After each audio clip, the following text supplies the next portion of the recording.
Innal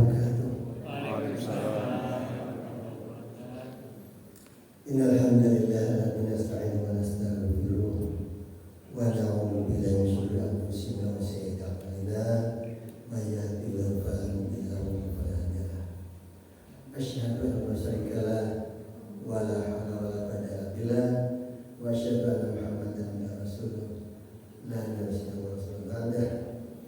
Allahumma shalli wa sallim wa barik ala Muhammadin wa alihi wa sahbihi. Amma ba'd. Allahumma anta rabbi wa anta afatani wa ana abduka wa ana abdika wa anta mastata'tu. A'udzu bika min syarri ma sana'tu wa a'udzu bika min syarri ma sana'tu ya rabbi faghfirli fa innahu la yaghfiru illa anta. Amsayna wa amsalamu alhamdulillah la syarika lahu lahul mulku wa lahul hamdu wa qadir la hawla wa la quwwata illa billah. Allahumma salli ala Muhammadin wa ala alihi wa na'udzu bika min syarri ma amin. Subhanallah, puji syukur kita panjatkan kepada Allah. Kita semuanya oleh Allah dimudahkan untuk hadir di masjid ini. Pertama, memenuhi panggilan Allah dalam melakukan sholat jamaah. Lewat adzan, kalau panjenengan bisa rawuh ke sini, seruan Allah untuk sholat berjamaah. Dilanjutkan lagi taklim rutin kita.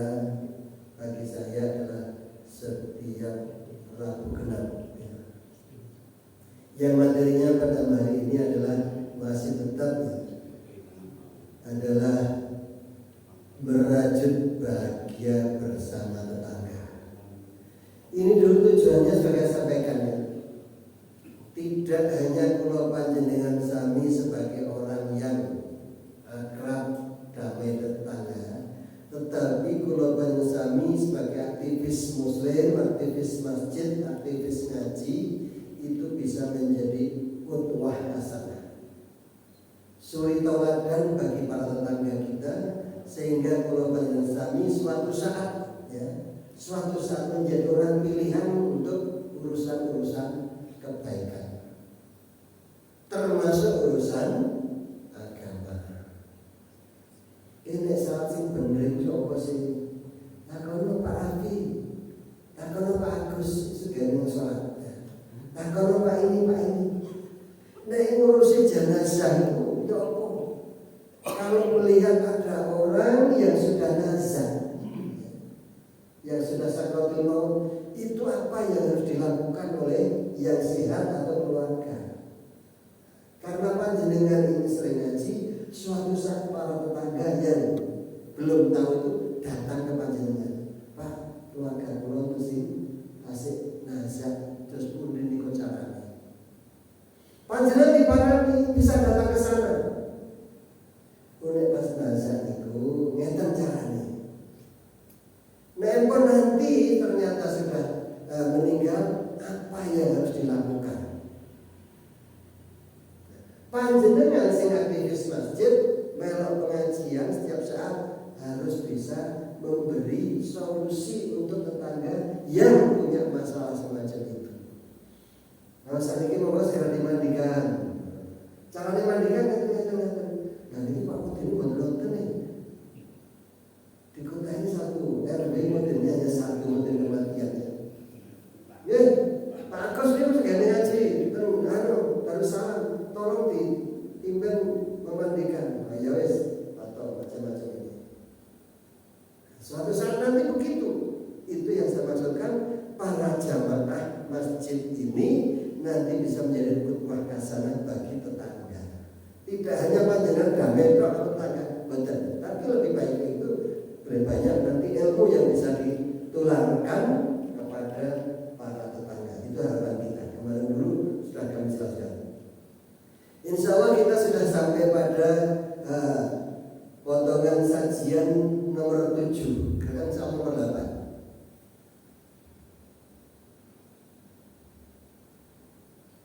Nah, ini dulu yang akan kami jelaskan. Ini yang penting ya,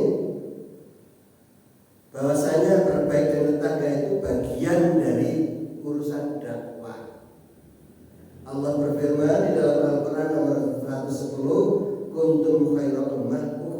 linnas ta'muruna bil ma'ruf wa tanhauna 'anil munkar wa tu'minuna billah. Ini harus kita pegang.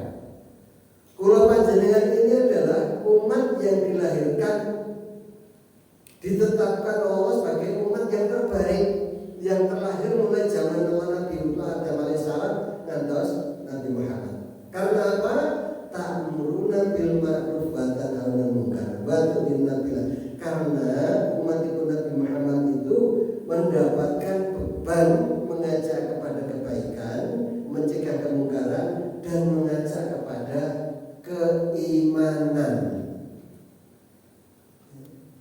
Jadi ini penting, kula panjenengan ini mempunyai tugas mengajak kepada kebaikan, mencegah kemungkaran, dan mengajak kepada keimanan. Iman itu apa ya? Iman bukan iman itu.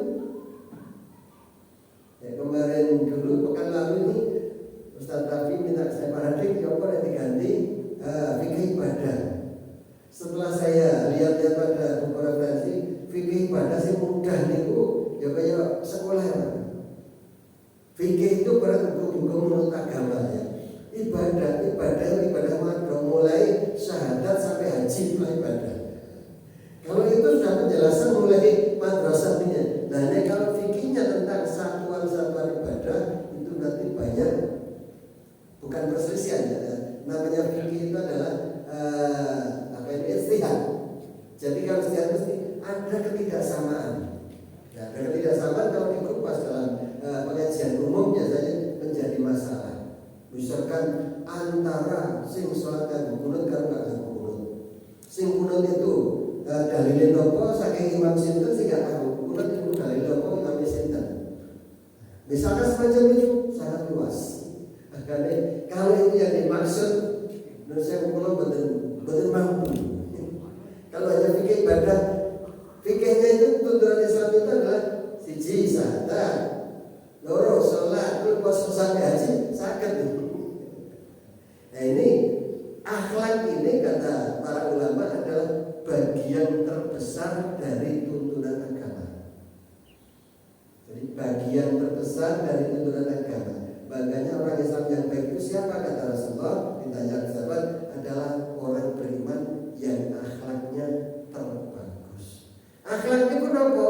Akhlak itu adalah suatu sikap, ucapan dan tingkah laku yang tidak membutuhkan pemikiran. Jadi sifatnya spontan.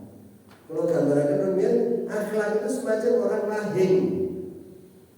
Orang Islam yang wahing tahu tuntunan agama adalah dengan mengucapkan alhamdulillah. Nah untuk dulu sing wahing mengucapkan alhamdulillah, gak usah diminta, gak usah didelok sapa iku ya, langsung didoakan. Ya kamu. Terus kemudian karena rumangsa ditungake karo dulure liya lan maneh dibalas dituakan di yahdikumullah wa lakum. Itu akhlak. Nah sekarang malam hari ini sudah mulai pekan lalu kita berbicara akhlak bertetangga. Saya tulis dengan merajut bahagia bersama tetangga. Jadi ada orang Islam ini jauh sampai nanti gawe sedih tentang tonggoni. Ya apa caranya kita membuat bahagia. Nah ini dari bagi surat Ali Imran 110 bahwa ini Quran kok di wasarnya untuk mengingatkan lisan kita. A'udzu billahi minasy syaithanir rajim. A'udzu billahi minasy syaithanir rajim. Kuntum khaira ummah. Niki mau pinter ngaji niki none mati ketemu tak bacaan ikhfa nggih. Niku rada bangunan titik sama. Kuntum khaira ummah. Kuntum khaira ummah. Kuntum khaira ummah. Ukhrijat lin-nasi. Ukhrijat lin-nasi. Ta'muruna. Ta'muruna. Taknya itu pakai aliyah. Jadi bukan ain.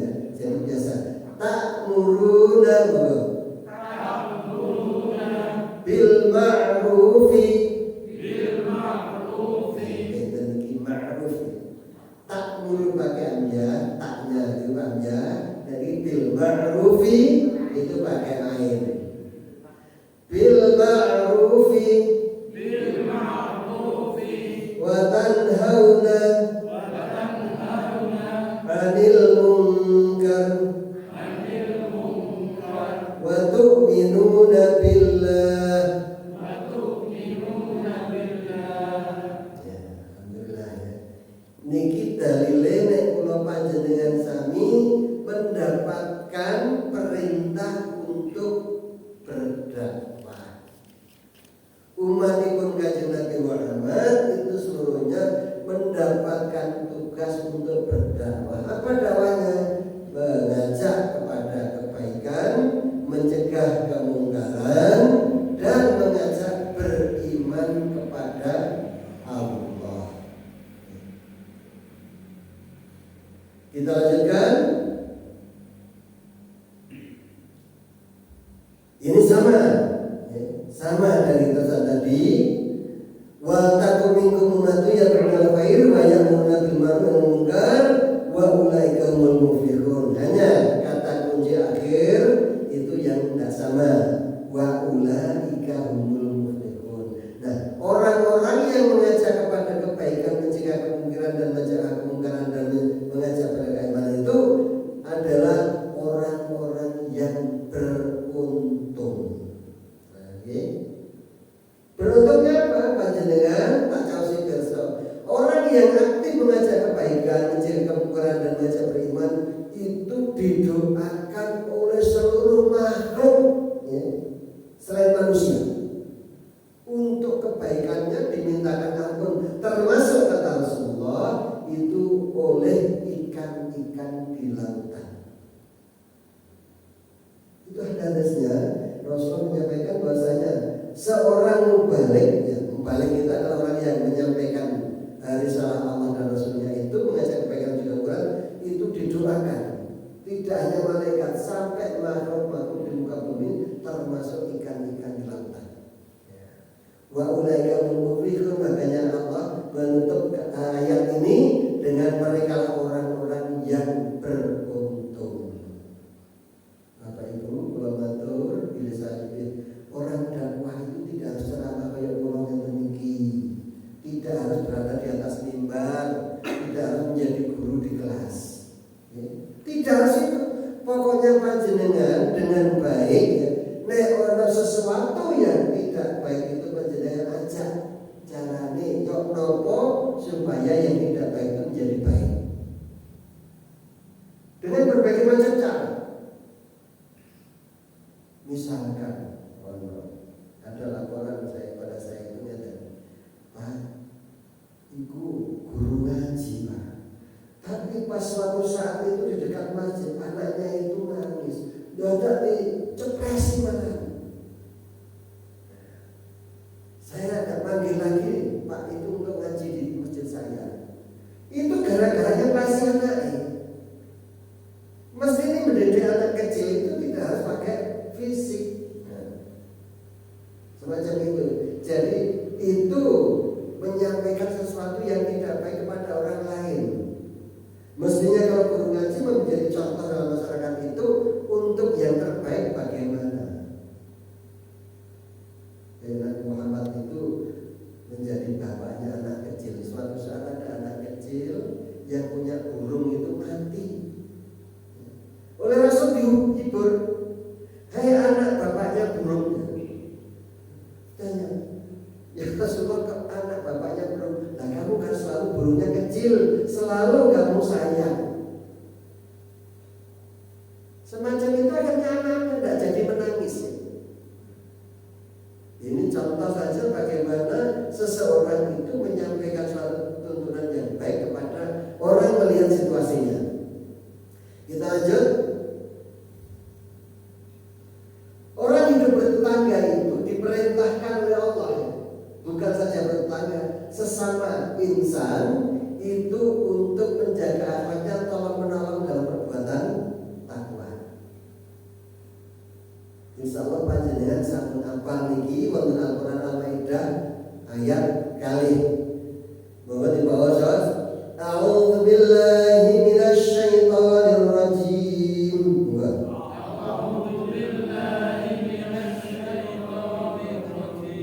Wa ta'awanu 'alal birri wat taqwa.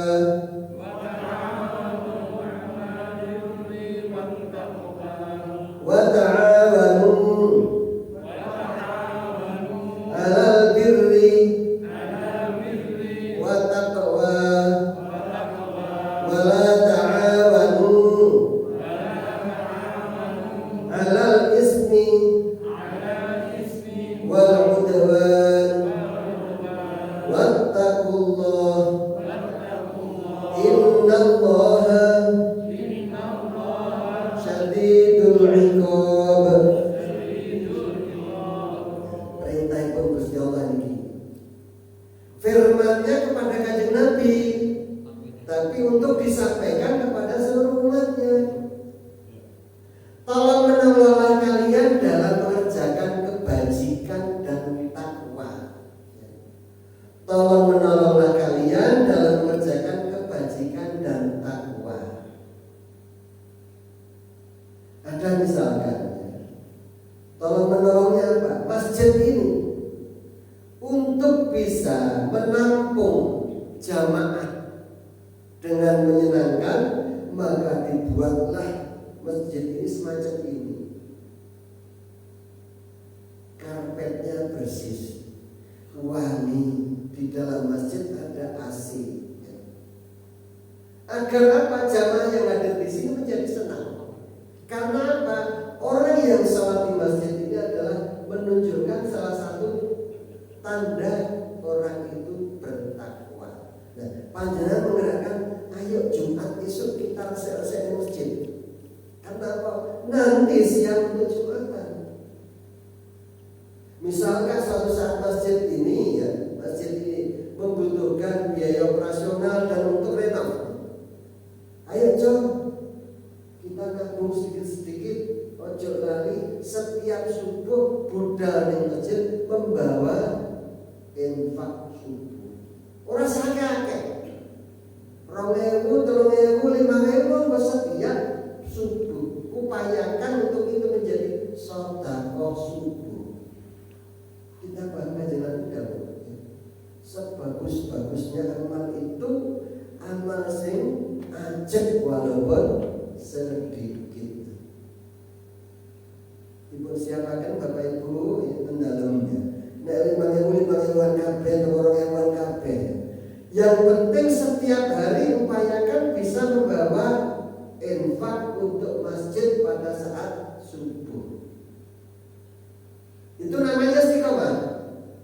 Kalau istiqomah itu kan Nabi pernah ditanya oleh sahabat, suatu saat kita tidak bisa melakukan semacam itu, maka kita tetap mendapatkan pahala semacam itu. Panjenengan setiap subuh waktu tenggelam itu selalu jamaah subuh di masjid berjamaah. Terus kemudian selalu membawa uang 5.000 untuk infak masjid.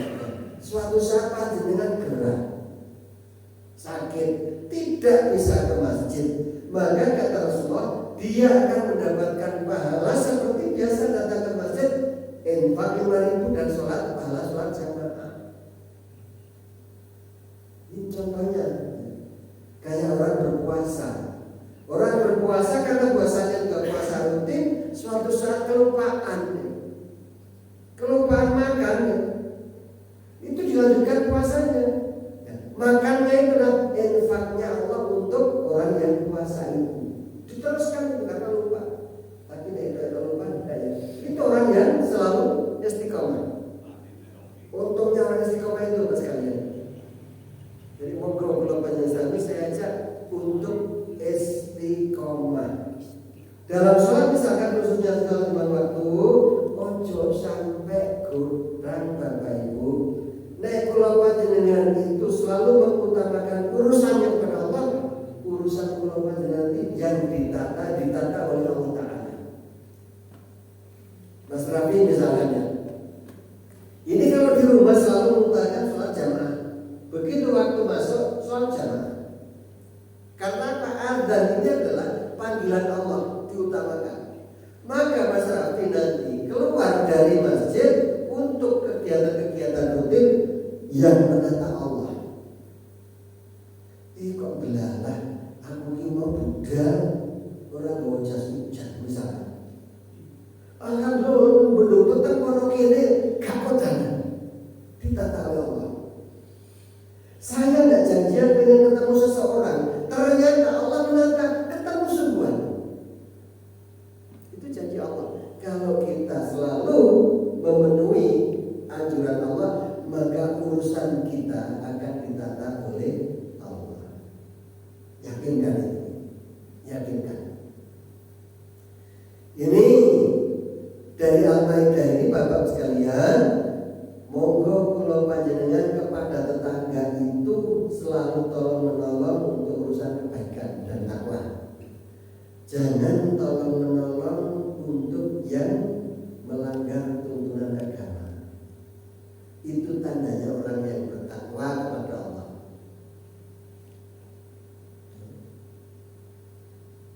Ya, konten tadi tolong menolong yang tidak tolong menolong untuk berbuat keburukan. Banyak ya. Nah ini monggo Bapak Ibu, kita sudah tahu begini.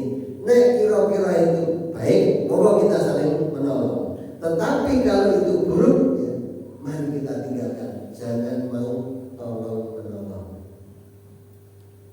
Lanjut, itu bagian dari hidup bertetangga. Dalam hadis ini, di antara 3 hal yang membahagiakan hidup berumah tangga bermasyarakat. Min sa'adatil mar'il muslim al-jarus salih wal manzilul wasir wal markabul hani.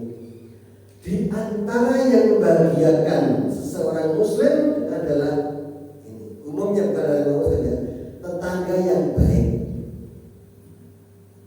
Panjenengan pas merasa anak nanti kersa mana lagi, ono tonggo iku ora tau campur karo tanggane. Diundang rapat warga ya ora teko, diundang kerja bakti ya ora teko ya. Ono tanggane loro ning rumah sakit ya ora kelok nyambangi. Akhirnya apa? Orang itu enggak kerasan di rumah. Niki nek ibu-ibu kada ceritanya nih. Iku rapat RT persatuan gak teko, rapat PKK gak teko. Kapan iki? Kalau nek direngke berarti kali mantu kula itu perkara ibu-ibu itu urusane kathah ternyata. Akhirnya apa? Dia tidak tentram di rumah. Karena betonggone kita titik isin. Aku ini rapat PKK gak teko. Bayar arisan durung tak bayar ki. Gak enak itu. Jadi ini kebahagiaan itu adalah pertama tetangga yang baik, rumah yang lapang. Lapangnya ini bukan lapang harus luas ya. Lapang itu apa? Sewaktu-waktu ada orang datang, kita terima buka semuanya. Ibu, kalau biar nanti ngeten. Kalau niku rumiyin ketua himpunan petugas lapangan di Malang. Terus kali ketua koperasi kantor. Saben dina niku nek sore weteng. Sing nyonya kula niku sampai gerutu. Mas, kamu sampai kok akeh glone teh akeh. Sabar. Tamu itu membawa barokah.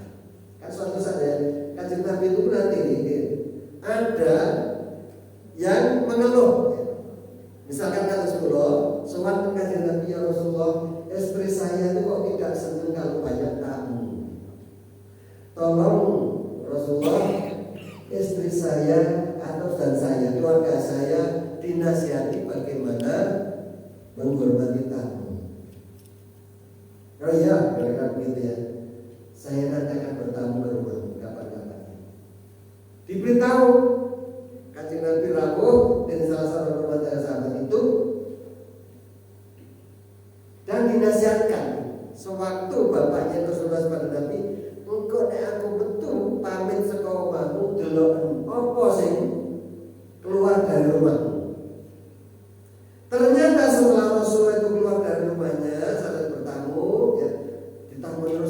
sahabat-sahabat itu sangat senang ya. Ini hanya untuk mendidik ibu-ibu yang tadinya menggerutu karena banyaknya tamu di rumah. Akhirnya apa? Ternyata banyak binatang-binatang berbisa yang ikut keluar mengikuti Rasulullah. Ya. Itu contohnya. Jadi tamu itu membawa barokah, Rasulullah yang memberikan contoh itu. Itu untuk pendidikan ya. Zaman saat ini kebetulan saya kalau tamu baru orang pulau jeroma untuk dewi orang jadi untuk dewi kelapa buat itu hanya Rasulullah menunjukkannya keutamaan orang yang menerima tamu dengan baik. Alhamdulillah Bapak Ibu sekalian, walaupun itu pernah tukaran kali kula panjenengan, kalau sudah bertamu di rumah kita, mari kita terima dan kita muliakan dengan baik. Wes mesti tambah itu nanti. Berarti kan kalau di rumah kok cek salaman baru disuguhi aku, ya misalkan. Insya Allah menjadi baik. Terus kemudian tadi rumah yang lapang, kendaraan yang nyaman, yang sudah otomatis kalau dulu kehormatan sampai sekarang di tanah Arab sana kendaraan yang lapang ada unta merah. Unta murah itu nilainya tinggi sekali. Itu suatu kehormatan kalau di sini kayak kendaraan yang paling larang di Eropa. Kalau kendaraan Jepang misalkan apa itu? Suaranya apa? Misalkan ya saya tidak tahu ya. Kemudian Kanjeng Nabi dawuh tetangga yang baik mengantarkan kebahagiaan di muka bumi. Arba'un minas sa'adah. Al-mar'u sholihah wal maskan wasi'ah wal jaru sholih wal mar'u tadi yang saya sampaikan. Terus kemudian untuk membuat kebahagiaan itu hendaklah kalian saling memberi hadiah. Hadis balik tahadu tahabbu. Berilah hadiah, niscaya kalian akan saling mencinta. Ini yang dulu saya sampaikan. Salah satu akhlak di dalam hidup bermasyarakat itu sering-seringlah memberi hadiah. Lakukan itu dengan berbagai macam alasan. Jangan sampai dilagi cerai. Kalau dan saya pengalaman saya menjadi ketua cabang Muhammadiyah syukur 10 tahun itu. Salah satunya, dan saya ceritakan di sini dulu ya. Orang yang minta keringanan biaya rawat inap di RSI ya. Saya tanda tangan ini, saya tanya mulai tahu RSI Anda, terus tahu mati Anda, mati kertas gede-gede apa dulu, mati Anda di antaranya. Cak dulu bareng kak dalam diundang pombong terus cerai apa nek dikai saking selamatan gelem tapi menurut buat nanti kayak gini lah ya kalau nanti kan jalan. Nah ini lakukan ini tahadau tahabbu. Beri hadiah tetangga itu dengan berbagai macam alasan. Panjenengan misal alhamdulillah hingga kelingi kok putuku lho. Jadi rapotnya hati. Aku bersyukurnya apa? Gawe jenang sumsum misalkan. Gawe nasi uduk misalkan. Terserah apa silakan. Bagikan kepada tetangga. Kita syukurane putuku. Sering-sering semacam itu ya. Kemarin saya katakan nek budal misalkan nek desa ono sesuatu yang murah, belilah itu untuk berikan kepada tetangga kita. Nah, ini untuk merintis adanya kecintaan kita di antara tetangga. Ini tetangga yang terbaik itu siapa? Abdillah bin Amr faqala qala Rasulullah SAW khairul ashabi 'inda khairuhum li sahibi bijarihi wa khairul jirani 'inda khairuhum. Sebaik-baik sahabat di sisi Allah adalah yang paling baik terhadap sahabatnya. Agus bersahabat dengan Mas Rafi. Jangan sekali-kali mengingkari persahabatan. Nek janji, kok masjidnya yo, misalkan. Jangan sekali-kali mengingkari, misalkan macam itu. Mas Rafi, kecuali ya sebentar sini, ya siap. Ini termasuk yang paling paling bagus dalam persahabatan sama-sama. Dan sebagai tetangga, si Allah adalah yang paling baik terhadap tetangganya. Ini perlu dicatat. Jadi panjenengan kalau bertetangga itu baik, dicatat oleh Allah sebagai tetangga yang baik juga. Kalau catatannya Allah berarti pahala. Nah ini Bapak sekalian, di dalam hadis riwayat Bukhari, Kanjeng Nabi sampai tahu, Mazala Jibrilun yusini bil jari hatta donatu anahu sayuwarisu. Tidak henti-hentinya Malaikat Jibril mewasiatkanku tentang hidup bertangga, sampai-sampai aku menyangka bahwa tangga akan mendapatkan hak waris. Nah, terus kayak kakak adik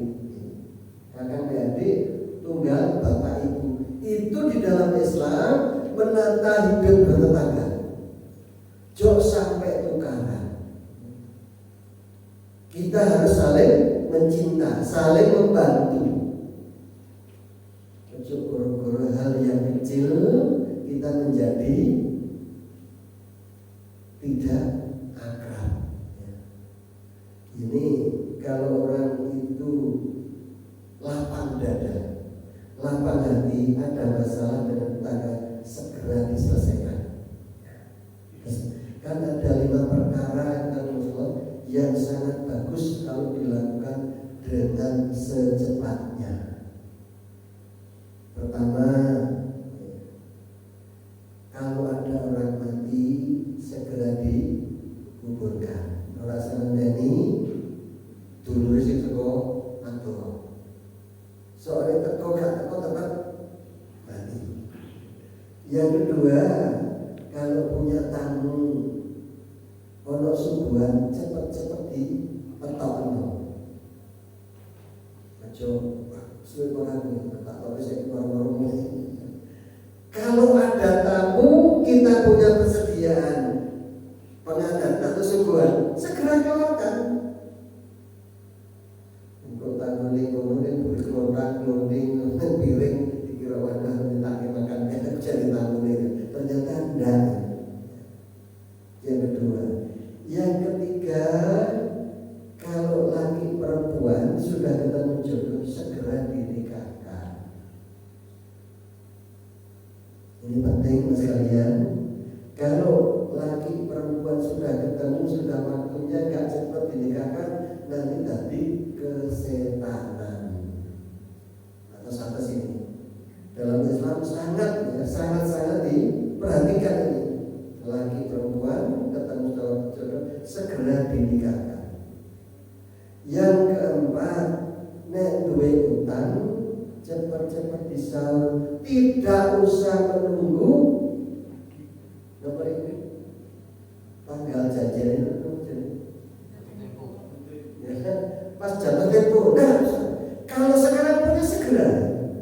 Kalau punya utang, ini kita satu sahabat sekalian. Ada orang utangnya banyak, tinggal mati lah kamu saya lah kamu. Ini jadi mau sing agama. Sing agama sangat takut meninggal ternyata masih punya utang. Ingat, Kanjeng Nabi itu waktu diminta mencolati salah seorang sahabat ditanya, dia punya utang mana? Ya Rasulullah, dia punya utang padaku. Ditawarkan, siapa yang akan melunasi?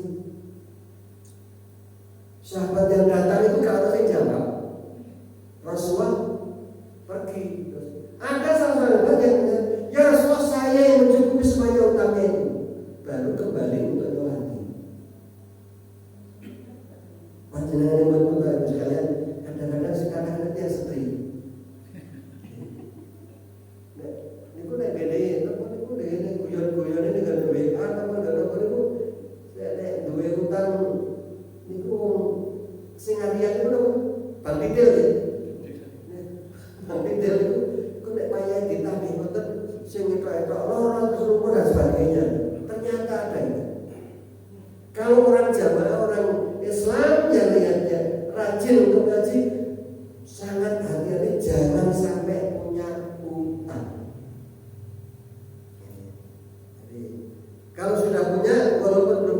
cukup, segera cukupi. Amal kula panjenengan tadi itu bisa diterima oleh Ta'ala kalau utang itu sudah dilunasi. Nah, kecuali sekarang utangnya itu, kalau utang di bank sekarang itu dihitung gajinya piro ya, itu hampir semuanya ya, kecuali Pak Didil. Gajinya piro terus kemudian untuk nyaur berapa. Kalau nanti ternyata belum lunas, ditinggal mati, dianggap lunas. Tapi sudah ada perjanjiannya.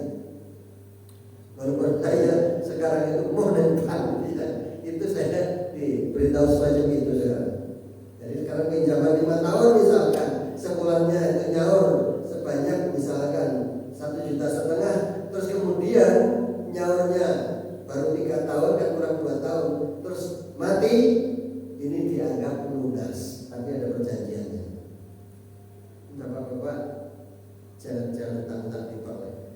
Jangan upayakan, jangan sampai lah. Jangan sampai pokoknya.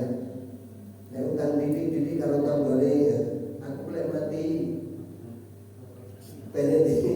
Makanya bapak sekalian, kalau utang itu ada orang meninggal itu ya, akan keluarganya akan pesan. Kalau almarhum atau almarhumah ini punya hubungan utang piutang dengan panjenengan, kalau sedikit mohon diikhlaskan, tapi kalau besar mohon panjenengan bisa berhubungan dengan keluarga.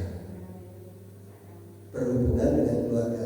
Keluarganya nanti yang menyelesaikan.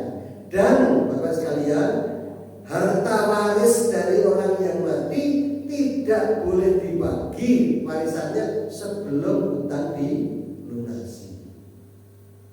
Kalau ditanya hakim agama nanti akan jawab itu, punya utang enggak? Sudah lunas belum? Kalau belum lunas itu dulu baru ngitung waris. Jadi apa yang ditinggalkan itu untuk membayar utang.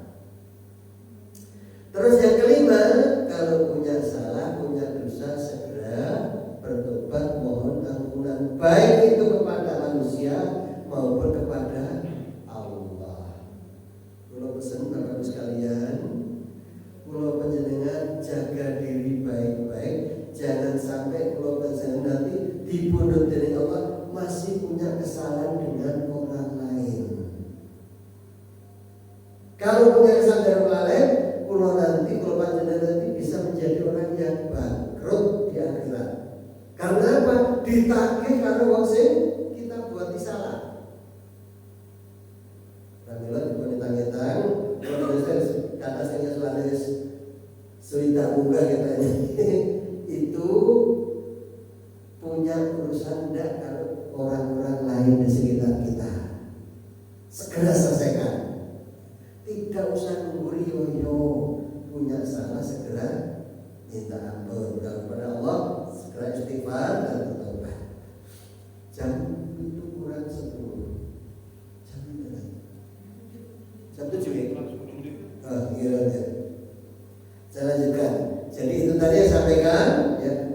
Boleh ya, melakukan sesuatu dengan segera pada 5 perkara tersebut. Kemudian tidak termasuk orang yang beriman yang buruk kepada tetangganya. Dikit Bapak Ibu sekalian, Kanjeng Nabi sampai bersumpah. Sampai bersumpah penyelesaian ini. Sumpahnya demi wallahi sumpah betul. Ini gak baik-baik ini. Kilama ya Rasulullah. Ditanya lagi, saya bertanya, siapa dia ya Rasulullah kok sampai disumpah itu ya? Tol Allah dilayak manujaru bawa ikut. Yakni ya, mereka itu tidak beriman. Siapa ditanya? Orang yang tetangga itu tidak aman dari keburukannya. Yang lain disebutkan dari tangan dan lisannya. Orang tonggo gak ngerasani tanggane, utawa tangane gradil ya. Ini ada, mereka tidak beriman menurut Rasulullah ini ya. Jadi saya berharap ya, jamaah ini di tetangganya itu lisannya selalu terjaga dengan baik dan mohon Bapak Ibu ada nasihatnya api-api.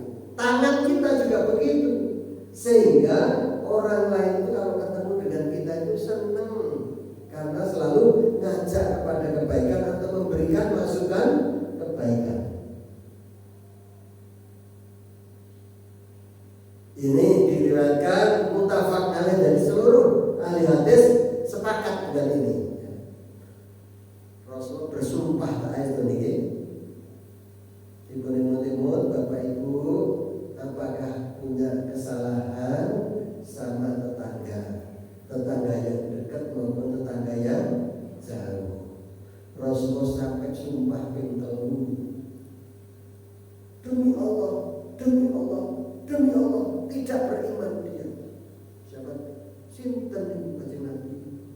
Orang-orang yang tetangganya tidak aman dari gangguannya, lisan dan tangannya. Ya, gangguan keburukan. Nah, ini ada hadis Muslim, layatul jannata malaya manu jaluhu bawaiko. Tidak masuk surga orang yang tidak aman dari keburukannya. Nah, tadi kan dia tidak beriman. Ini Rasul lebih tegas lagi bahwasanya orang yang buruk pada tangganya dia tidak akan masuk surga. Hadis Muslim nomor 46. Ternyata medeni kalian tahu gue Nabi. Medeni saya seperti ini. Ini kita harus hati-hati. Terus momen terbaik kanjeng Nabi dawuh, akmal minna iman hasan khuluqan. Orang mukmin yang paling sempurna imannya ialah yang paling baik akhlaknya. Ingat tadi akhlak itu definisi apa? Takrifnya apa? Tutur kata mengamuni sholat tingkah kita yang spontan. Itulah akhlak. Pertimbangan tetangga sebelum melakukan sesuatu. Al jaru qabla dar warafiku qabla thariq wazadu qabla rasil. Tetangga sebelum rumah. Bapak Ibu panjenengan nek suatu saat badhe mundhut tanah utawa badhe kontrak griya utawa badhe tumbas griya. Tanggane ya apa? Jadi ini tetangga sebelum rumah. Tanggane ya apa? Wah, api ngono, masyaallah ya. Namanya sholat berumatan budal kabeh di masjid. Aman, nek rapat-rapat warga nyenengke ya. Kemudian kawan sebelum jalan panjenengan mau bepergian. Kancamu sapa? Kancamu sapa? Kok nek kancane kok paling isine ngerasa-ngerasa tok. Misalkan ya riba. Dan bekal sebelum perjalanan. Sebelum kita menempuh sesuatu, bekal kita apa? Semacam kita, orang hidup ini adalah ibarat perjalanan. Kanjeng Nabi dawuh, nek yuswane wis 20 tahun, ibarat wong sing mlaku niku sudah hampir sampai. Pak Agus, gimana Pak Agus? Kalau sudah 60 tahun, kata Nabi, itu perjalanan sudah hampir sampai. Kalau sudah hampir sampai, bekalmu untuk kesana itu apa lagi? Kata Sultan Jasami, lu mati itu biasa. Yang jadi masalah itu adalah duwe modal nopo sak sampunipun besar. Karena apa? Mati itu nanti di sana kita pindah hidup yang kekal abadi. Itu ya? Ada. Jadi itu yang perlu kita perhatikan ya. Jadi perjalanan kita ini jadi tetangga sebelah rumah ini kalau kita ingin pindah rumah atau ingin beli tanah kan beli rumah, kawan sebelum jalan kan kata perjalanan itu tidak hanya perjalanan fisik ya. Jadi perjalanan hidup kita ini. Terus kemudian bekal sebenarnya kalau di dalam Al-Quran bekal sebaik-baik untuk hidup ini adalah bekal takwa. Wa tazawwadu fa inna takwa. Berbekalah kalian dalam kehidupan ini dan sebaik-baik bekal adalah takwa kepada Allah. Nah, Niki sing kula aturaken isi ana sampai 18 ya niki. Nah, dan sebelum diakhiri mungkin wonten ingkang badhe mundhut pirsa monggo Bapak Ibu. Bebas mawon. Pelanggaran kebetulan Bu, boten mundhut pirsa Bu. Tamu kula niku tamu mlijo bolak-balik nagih mawon. Ya napa niku. Oten lho Bu nggih. Terus mlijo dadi napa niku nek saben dina niku kula diceritani tiyang istri niku lho nggih. Wonten ibu-ibu niku blonjo mlijo niku kok nyatet tok. Catatan sampe akeh bondone piro niku kulane kok kono nyatet dadi bingung. Kok tegese crito nek. Monggo Pak.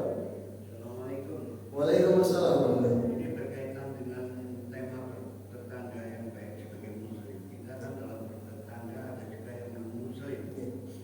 Bagaimana halnya kalau kita diundang, yang mana notabene ini kan ada acara Natal, non muslim. Undangannya begini, mohon dari kehadirannya Bapak Ibu untuk acara ramah-tamah bersilaturahmi Natal.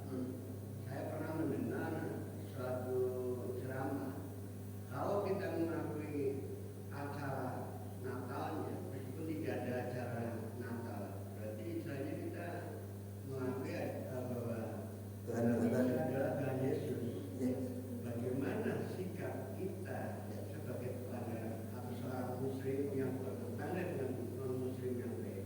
Kalau kita tidak hadir, tidak enak hadir menyalahi akidah kita. Mohon petunjuk. Terima kasih. Alhamdulillah, saya juga pernah gitu ya. Saya itu menempati rumah yang sekarang di Jalan Jati Barat, Jalan Sekawi. Dulu belum banyak rumah. Setelah saya tahun 90-an itu di sana itu mulai bangun rumah. Sini ada pembangunan rumah, sebelah sana ada perusahaan ramai. Nah, sewaktu saya di sana itu sudah ada biasa namanya Natalan dan Tahun Baru bareng-bareng. Saya sebutkan waktu rapat warga saya katakan Bapak Ibu kita memang saling menghargai, saling menghormati. Hanya saja kita harus saling memahami bahwasanya masing-masing agama memiliki aturan dan tuntunan. Di dalam Islam tidak diperkenankan untuk hadir dalam acara-acara Natal. Karena apa? Natal itu adalah bagian dari peribadatan agama Nasrani. Kayak panjenengan tidak mungkin kami undang hadir untuk acara salat orang Islam ya. Misalkan kita undang nanti sholat itu raka di lapangan atau di masjid undang. Karena bagian ritual agama, maka mohon kami tetap orang Islam menghormati panjenengan, tetapi tidak hadir di situ bukan berarti memusuhi. Itulah yang namanya toleransi, Pak. Membiarkan mereka itu beribadah menurut agamanya. Yang lebih keras lagi, karena Natalan itu hakikatnya memperingati lahirnya Tuhan mereka. Isa alaihissalam katanya itu karena ibunya tidak bersuami dianggap sebagai suaminya Tuhan. Isa anaknya Tuhan dianggap sebagai Tuhan. Karena alasannya itu kenapa kok Isa dituhankan? Alasan mereka begitu. Nah, karena itu menuhankan ciptaan Allah, maka kami mengingkari dari itu.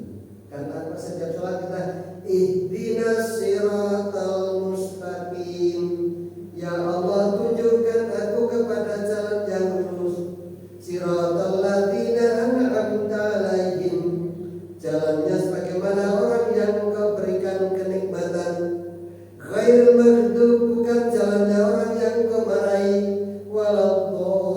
Waladhdallin, dan bukan jalannya orang-orang yang tersesat.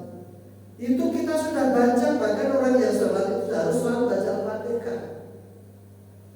Kalau kita sudah mengakui Allah itu yang Esa, masa kita akan menghadiri mereka yang mengaku ada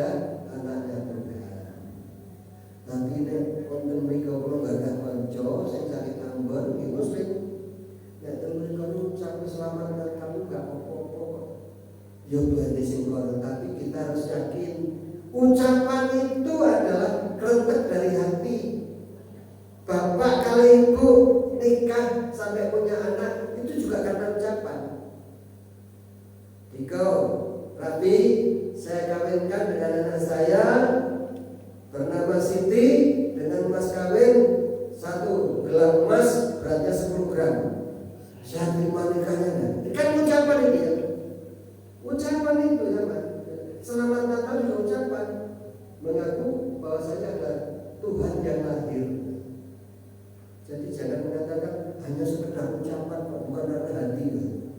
Loh seperti itu lanangan mulut itu sampai luntas niku sing lanang niku teko atine temenan kok enggak ada tadi. Jadi itulah ya, bahwa ucapan itu merupakan wujud dari kerendahan hati. Mau temenan apa bukan? Lebih baik tidak hadir dengan cara yang baik. Mohon maaf ya, saya tidak bisa hadir. Betul niku tok. Kalau diundang saya mui, nek diundang tahlilan betul sering. Sampaikan salam saya kepada Bapak. Mohon maaf saya tidak hadir. Tidak apa-apa. Tidak apa-apa ya. Jadi tetap kita berhubungan dengan tetangga kita. Kenapa dari situ? Karena tidak cocok hati dalam ajaran yang kita yakini. Hanya itu saja. Tapi dalam pergaulan sehari-hari, no problem. Sholat bareng ya. Ya teman. Oke. Waalaikumsalam. Bagaimana berhubungan dengan tadi kami, bagaimana sebenarnya undangan itu adalah undangan makan-makan saja, undangan makan-makan saja, dan kalau seandainya kita berdatang kita tidak mengucapkan selamat Natal, karena memang undangan itu seperti kita halal bihalal setelah Idul Fitri gitu ya. Nah kita juga undang teman-teman Muslim dan yang non Muslim juga kita undang juga. Seperti dia juga begitu, syukuran harus Natal, tetapi kita hanya diajak makan saja. Tetapi kita kalau datang kita tidak akan mengucapkan selamat Natal karena kita tahu itu memang tidak boleh di kita ya. Bagaimana seperti itu? Bagus ya. Jadi gini Pak, ada 2 hal yang perlu saya sampaikan. Ada perkara makanan, kalau kita yakin di situ makanan itu dimasak dengan halal. Misalkan ayamnya beli di pasar, bukan dia yang beli. Kalau dia yang beli jelas karena bukan Muslim, itu kita tidak akan ikut makan ya. Pertama itu. Tetapi kalau hadirnya di situ makan dalam rangka dia Natalannya itulah yang tidak boleh. Ya. Ini bukan di situ, termasuk ini Pak, kalau ahli fikih yang lebih ketat lagi, termasuk panjenengan tumbas toko yang tokonya itu karena ini gebiar Natal, korting. Bahkan itu juga orang Islam dilarang untuk ikut belajar. Karena apa dulu? Judulnya gebiar Natal, korting karena Natalan. Nah, karena ada Natalannya itu juga tidak boleh. Karena apa? Natalan itu diyakini mereka lahirnya Tuhan Yesus. Oh, Tuhan kok lahir? Satu nih Yesus itu Tuhan Isoko. Itu ya. Terus yang kedua, ya kalau untuk keakraban. Asal di situ tidak mengucapkan selamat Natal. Apa ada yakinkah kita di situ tidak selamat Natal?